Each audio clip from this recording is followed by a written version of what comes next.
معزز سامعین کرام، السلام علیکم ورحمۃ اللہ وبرکاتہ۔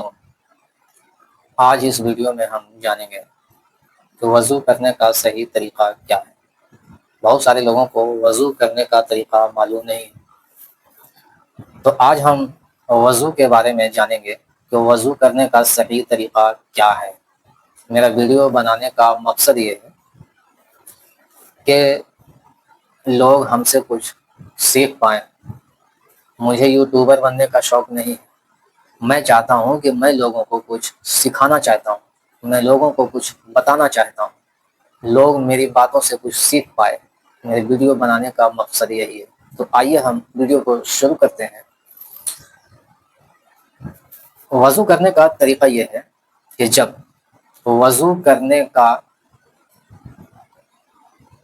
ضرورت ہو، ہمیں وضو کرنا ہے، تو وضو کرنے سے پہلے دل میں ارادہ کرے کہ میں وضو کر رہا ہوں، اور بسم اللہ الرحمن الرحیم پڑھے۔ اس کے بعد دونوں ہاتھوں کو گٹوں تک تین بار دھوئے، یعنی یہاں تک اسے گٹا بولتے ہیں۔ دونوں ہاتھوں کو تین بار گٹوں تک دھوئے، پھر داہنے ہاتھ سے 3 بار کلی کرے، اور کلی اس طریقے سے اسے کرنا ہے، پانی منہ میں لیا اور پھینک دیا، پانی منہ میں لیا اور پھینک دیا۔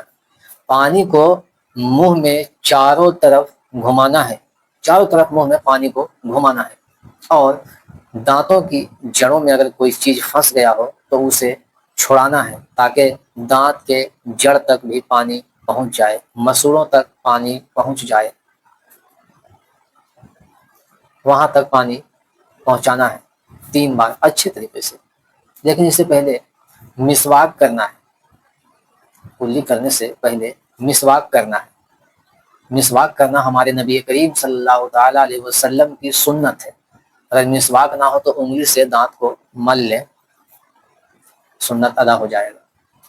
3 مرتبہ کلی کرنے کے بعد داہنے ہاتھ سے 3 مرتبہ ناک میں پانی چڑھائے، اور سونگھ کر پانی کو اوپر تک کھینچنا ہے۔ اتنا زور سے نہیں کھینچنا ہے کہ پانی دماغ تک چلا جائے، ورنہ آپ کو مشکل ہو سکتا ہے۔ پانی کو یہ نرم والی ہڈی تک پہنچانا ہے 3 مرتبہ۔ اس کے بعد دونوں ہاتھوں میں پانی لے کر پورا چہرہ، بال جہاں سے نکلتا ہے وہاں سے لے کر یہ تھوڑی تک 3 مرتبہ، ایک کان کے لو سے دوسرے کان کی لو تک 3 مرتبہ تمام چہرہ کو اچھے طریقے سے دھونا ہے، تاکہ کہیں سوکھا نہ رہ جائے۔ اگر ایک بال کے نوک کے برابر اگر سوکھا رہ گیا تو وضو نہیں ہوگا، اور جب وضو نہیں ہوگا تو نماز نہیں ہوگی۔ 3 مرتبہ چہرہ کو جب ہم دھو ڈالیں گے، اس کے بعد کہنی تک، کہنیوں سمیت کہنی کے اوپر تک 3 مرتبہ ہاتھ کو دھونا ہے۔ کہنی کسے کہتے ہیں؟ یہ ہے نا، یہ والی ہڈی، اسے کہنی کہتے ہیں۔ بہت سارے لوگ جب ہاتھ دھوتے ہیں تو یہاں سے پانی گرتا ہے اور یہ والا حصہ اس کا سوکھا رہ جاتا ہے، یہ والا نہیں بھیگتا ہے۔ تو اس طریقے سے یہاں تک کہنی کے اوپر تک کا حصہ ہمیں دھولنا ہے دونوں ہاتھوں کا۔ اس کے بعد سر کا مسح کرنا ہے۔ مسح یہی ہے مین پوائنٹ۔ جب مسح کرتے ہیں لوگ تو اس کو مسح کرنے کا طریقہ معلوم نہیں ہے، اور وضو کے فرض میں سے مسح کرنا بھی ایک فرض ہے۔ مسح کرنا فرائض کے اندر ہے، اور اگر فرض ادا نہیں ہوگا تو وضو نہیں ہوگا، اور جب وضو نہیں ہوگا تو نماز نہیں ہوگی۔ تو فرض مسح کرنا فرض ہے، تو مسح کس طریقے سے کریں گے میں وہ بھی بتاؤں گا ابھی۔ مسح کرنا، کہنیوں دھونے کے بعد، ہاتھ کہنی تک دھونے کے بعد مسح کرنا۔ مسح کرنے کے بعد پیر دھونا، داہنا پیر پہلے دھوئیں گے، داہنے پیر کی چھوٹی انگلی کی طرف سے انگوٹھے کی طرف خلال کرتے ہوئے دھونا ہے، پھر بائیں پیر کے انگوٹھے سے لے کر چھوٹی انگلی تک دھونا ہے، ٹخنوں سمیت، یعنی جو وہ والا ہڈی ہے نا پیر کا اوپر والا، اسے ٹخنا بولتے ہیں، وہ ہڈی تک پیر کو دھونا۔ وضو ختم ہو گیا، وضو مکمل ہو گیا۔ اب مین پوائنٹ میں نے ابھی بتا رہا تھا کہ وضو میں مسح کرنا ایک فرض ہے، اور یہی لوگ نہیں جانتے ہیں۔ ویڈیو کو آخر تک ویڈیو میں بنے رہیے اور ویڈیو کو آخر تک دیکھیے، آپ لوگوں کو اچھی طریقے سے سمجھ میں آ جائے گا۔ اگر آپ ادھوری ویڈیو دیکھیے گا تو آپ کو بالکل بھی سمجھ میں نہیں آئے گا، کچھ بھی سمجھ میں نہیں آئے گا۔ اب مسح کرنے کا طریقہ یہ ہے، آپ لوگوں کو میں نے وضو کا طریقہ بہت شارٹ میں بتایا ہے۔ گھٹنوں تک 3 مرتبہ ہاتھ کو دھونا، 3 مرتبہ داہنے ہاتھ سے کلی کرنا، انگلی سے دانتوں کو ملنا، دانت میں کوئی چیز پھنس گیا ہو تو اسے چھڑا لینا، 3 مرتبہ ناک میں پانی چڑھانا، پورا چہرہ 3 مرتبہ دھونا، کہنیوں تک ہاتھ کو 3 بار دونوں ہاتھ دھونا اور مسح کرنا، اور پیر ٹخنوں تک سمیت دھونا، ٹخنوں کے اوپر تک دھونا، وضو مکمل ہو گیا۔ اب مسح کرنے کا طریقہ کیا ہے؟ بہت سارے لوگ ہاتھ ادھر سے لاتے ہیں ایسے کر کے، اور جیسے تیسے، بھائی اس کا کوئی طریقہ ہی نہیں ہے، جیسے تیسے، اس کو جیسے تیسے ہی کہا جائے گا۔ جب کوئی اس کا طریقہ سے وہ مسح کرتا ہی نہیں ہے تو پھر اسے آپ کیا کہیں گے؟ کیسے کرے، چاہے جیسے کرے، اس کا کوئی معنی نہیں نکلتا۔ مسح کرنا وضو کے فرائض میں سے ایک ہے، فرض ہے مسح کرنا۔ تو مسح کیسے کریں گے؟ آئیے ہم کر کے آپ لوگوں کو اچھے طریقے سے سمجھا دیتا ہوں۔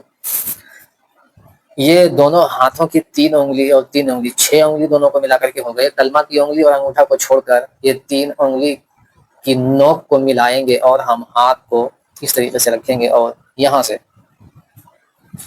سے ہم پیچھے لے جائیں گے یہاں گدی تک، بس۔ اور یاد رہے کہ مسح کرتے وقت یہ والا حصہ ہمارا 3 انگلی کا جو جڑ ہے، یہ والا حصہ ہمارا سر میں سٹنا چاہیے۔ یہ والا حصہ 3 انگلی کا، یہ کلمہ کی انگلی کو چھوڑ کر یہ 3 انگلی کا حصہ ہمارا یہ، اور یہ جب ہم آگے سے پیچھے لے جائیں گے تو اس طریقے سے سٹنا۔ یہ والا تلوہ ہمیں نہیں سٹانا ہے دونوں ہاتھوں کا، خیال رہے، ورنہ مسح نہیں ہوگا۔ اس طریقے سے آپ دیکھ پا رہے ہوں گے میرا ہاتھ بالکل نہیں سٹ رہا ہے، اور جب ہم پیچھے لائیں گے واپس، یہاں سے پورا پیچھے تک ہاتھ کو نہیں لے جانا ہے، یہاں تک اس طریقے سے لے جانا ہے، اور یہیں سے پھر اب ہم یہ سٹائیں گے، ہاتھ کا جو تلوہ ہے نا وہ سٹائیں گے اور واپس لے آئیں گے، یعنی ایسے اور پھر ایسے۔ یہ ہمارا مسح ہو گیا۔ اب یہ والا حصہ اور یہ والا حصہ دونوں انگلیوں کا بچ گیا ہے، اور یہ انگوٹھا کا پیٹ بچ گیا ہے، اور یہ ہاتھ کا اوپر کا حصہ اور انگوٹھا کا اوپر کا حصہ۔ اب ہم دیکھیں کہ اس کو کس طریقے سے ہم مسح کر رہے ہیں۔ میں نے یوں اس طریقے سے کیا اور اس طریقے سے میں نے واپس لایا۔ اب یہ کلمے کی انگلی کا پیٹ کا مسح ہو رہا ہے، اس طریقے سے ہم کان میں اندر والے حصے میں گھمائیں گے، یہاں تک لائیں گے۔ آپ ویڈیو میں دیکھ پا رہے ہیں، اس طریقے سے یہاں تک لائیں گے۔ یہاں تک لانے کے بعد اب یہ انگوٹھا کا جو پیٹ ہے ہم ایسے کریں گے، اوپر سے لے کر پیچھے تک لائیں گے، نیچے لائیں گے، اس طریقے سے۔ اس طریقے سے ہم لائیں گے یہاں تک، اور پھر اس کو ایسے کریں گے۔ اور اب یہ والا حصہ جو ہمارا انگوٹھا کا جو پیچھے کا حصہ ہے، اس کا مسح ہم کریں گے یہاں سے لائیں گے اور یہاں سے ایسے موڑ دیں گے انگلی کو، اور میں اس طرح لے جاؤں گا، اور یہاں سے ہاتھ کو پلٹ دینا ہے، اس طریقے سے۔ اس طریقے سے بہت سارے لوگ کیا کرتے ہیں کہ پوری گردن کا مسح کر دیتے ہیں، ایسا کرنا مکروہ ہے، اس طریقے سے مسح نہیں کیا جاتا ہے۔ یہ ہم انگوٹھے کو اس طریقے سے لے جائیں گے اور یہاں سے ہم ہاتھ کو پلٹ دیں گے، اور بس اتنا ہی مسح کرنا ہے، ہاتھ کو چھوڑ دینا ہے۔ پوری گردن کا مسح کرنا مکروہ ہے۔ پیر کو دونوں دھو لینا ہے، یہاں تک کہ وضو ہمارا مکمل ہو گیا۔ تو میرے دوستو، یہ ہے وضو کرنے کا صحیح طریقہ۔ میں امید کرتا ہوں کہ میں اچھی طرح سے آپ لوگوں کو سمجھا پایا ہوں۔ کمنٹ کر دیجیے گا، اور اگر میری ویڈیو دیکھ کر اگر آپ لوگ صحیح سے وضو کرنا سیکھ گئے ہوں گے تو زیادہ سے زیادہ ویڈیو کو شیئر کریں، لائک کریں، اور تاکہ ویڈیو دیکھ کر اور بھی لوگ سیکھ پائیں۔ دوستوں کے ساتھ، اپنے جاننے والوں کے ساتھ، بھائیوں کے ساتھ زیادہ سے زیادہ شیئر کریں، اور ویڈیو کو لائک کریں، اور چینل کو سبسکرائب کرنا بالکل نہ بھولیں، تاکہ جب بھی میں کوئی ویڈیو اپلوڈ کروں تو اس کی نوٹیفیکیشن سب سے پہلے آپ تک پہنچ پائے۔ اور اگر جو میں نے ابھی وضو کا طریقہ آپ لوگوں کو بتایا ہے، اگر اس میں سے اگر مجھ سے کوئی بات چھوٹ گئی ہو اگر اس میں آپ لوگوں کو یاد ہو کہ اگر کوئی بات ہم سے چھوٹ گئی ہو تو آپ کمنٹ میں ضرور لکھ دیجیے گا تاکہ میں اس کمی کو پوری کر سکوں. اور اس کے بعد پھر میں ایک نئی ویڈیو لے کر آ رہا ہوں جس میں میں غسل کرنے کا طریقہ بالکل صحیح طریقے سے بتاؤں گا. تب تک کے لیے السلام علیکم. پھر ملتے ہیں کوئی نیکسٹ ویڈیو.